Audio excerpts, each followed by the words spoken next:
Assalamualaikum warahmatullahi wabarakatuh. Perkenalkan, kami dari kelompok 4 Filsafat Hukum Islam akan mempresentasikan hasil diskusi kelompok kami yang bertemakan metode penemuan hukum Islam. Sebelumnya, perkenalkan saya Dina Yulianita dengan NIM 25 dan rekan saya Fastian Ningsih dengan NIM 16. Dalam video ini ada 4 poin yang akan kami bahas. Yang pertama, pengertian penemuan hukum Islam. Yang kedua, metode penemuan hukum linguistik. Yang ketiga, metode penemuan hukum taklili. Dan yang keempat, metode penemuan hukum istilahi. Untuk pembahasan yang pertama akan saya sampaikan sendiri mengenai pengertian penemuan hukum Islam. Dalam istilah ilmu usul fikih, metode penemuan hukum Islam dipakai dengan istilah istinbat, yaitu mengeluarkan hukum dari dalil. Jalan istinbat ini memberikan kaidah-kaidah yang bertalian dengan pengeluaran hukum dari dalil. Dengan demikian, metode penemuan hukum merupakan turuk al-istinbat, yaitu cara-cara yang ditempuh oleh seorang mujtahid dalam mengeluarkan hukum dari dalilnya, baik dengan menggunakan kaidah-kaidah bahasa atau linguistik maupun dengan menggunakan kaidah-kaidah usuliyah lainnya. Pembahasan yang kedua yakni mengenai metode penemuan hukum linguistik. Pola ijtihad bayani ini merupakan upaya penemuan hukum melalui interpretasi kebahasaan. Metode ini berusaha menjelaskan makna nas yang masih memerlukan kejelasan atau mujmal. Konsentrasi metode ini lebih berkutat pada sekitar penggalian pengertian makna teks.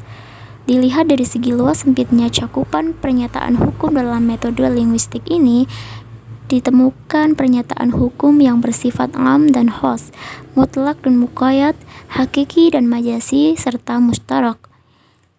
Demikian penjelasan dari saya. Selanjutnya akan dijelaskan oleh rekan saya Fastian Ningsih. Kepadanya dipersilahkan. Baik, saya akan menjelaskan tentang metode taklili. Metode taklili adalah pola penalaran yang tertumpu pada ilat, rasiologis.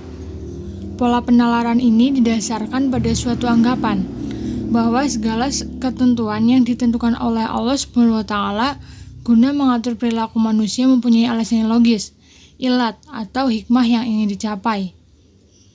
Langkah yang ditempuh untuk menemukan hukum ketika tidak ada atau tidak ditemukan teks hukumnya adalah dengan memperluas cakupan teks hukum tersebut, sehingga mampu mencangkup dan menjawab kasus-kasus yang tidak ada nasnya. Penemuan ilat melalui nas Al-Quran dan hadis yaitu dengan menggunakan lafaz-lafaz tertentu. Yang selanjutnya ada metode istilahi. Metode istilahi adalah pola penalaran yang tertumpu pada dalil-dalil umum, karena ketiadaan dalil-dalil khusus mengenai suatu permasalahan dengan azas kemaslahatan. Metode ini berusaha mendeduksi tujuan-tujuan umum syariat serta menyusun kategori guna menentukan skala prioritas. Ketentuan hukum untuk masalah baru akan dibuat berdasarkan kedudukan dalam kategori dan skala prioritas itu. Dalam pola penalaran istilahi ini, ada beberapa persyaratan pada aplikasi hukum yang didasarkan padanya, bukan sekedar anggapan yang bersikap stereotip.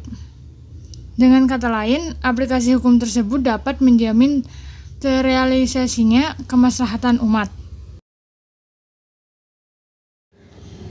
Sekiranya hanya itu yang dapat kami sampaikan. Jika ada yang ditanyakan atau ada yang kurang jelas, silakan disampaikan. Sebelumnya, mohon maaf dan terima kasih. Wassalamualaikum warahmatullahi wabarakatuh.